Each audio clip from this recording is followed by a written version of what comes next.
investigating the relationship between the equation and the graph of a linear relation. Use the graph below to answer the following questions. Pause the video, think about all the answers before you continue on. Part A, state the y-intercept of the relation. When I look at the graph, the y-intercept is the point right here, labeled A. It has a value of -2. The rise between point A and B, if I draw a line straight up to the same level as B, I've gone up 4, so my rise is +4. And for my run, I want to draw a horizontal line across to point B, and that's 3 boxes, so my run is +3. In both cases, my x and y values increase, so they're both positive. So my slope is y equals 4/3, and I can write the equation of the line as y equals 4/3x minus 2. Again, pause the video and try and do this equation. The y-intercept, it's easy to pick off. Look at the y-axis, it's actually the point A, which has a value of 3. If I look from A to B, I actually have to go down. And I go down 2 units, so my rise is -2. And when I go across to point B, I'm going right, my x values are increasing, and I went across 5 units. So my slope will be negative, which I know because my line is decreasing to the right. So my slope will be -2/5, and the equation of my line will be y equals -2/5x plus 3.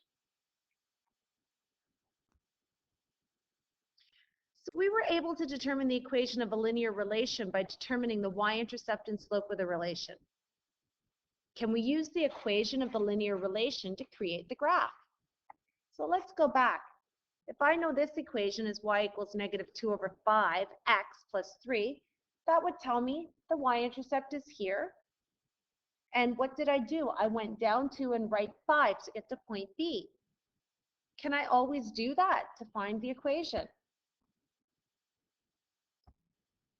So let's try that with the equation y equals -3/2x plus 5. So I'm going to start by plotting my y-intercept, which is 5. And it goes right here. And now, according to that, my rise, the slope is negative, so I can either go down and right, or I can go up and left. I'm going to choose to go down 3. So 1, 2, 3 down and right, 1, 2, 3, 4, 5, and I'm going to put a point there. I'm going down 3 and right 5. So I need to have a point there. And I'm going to now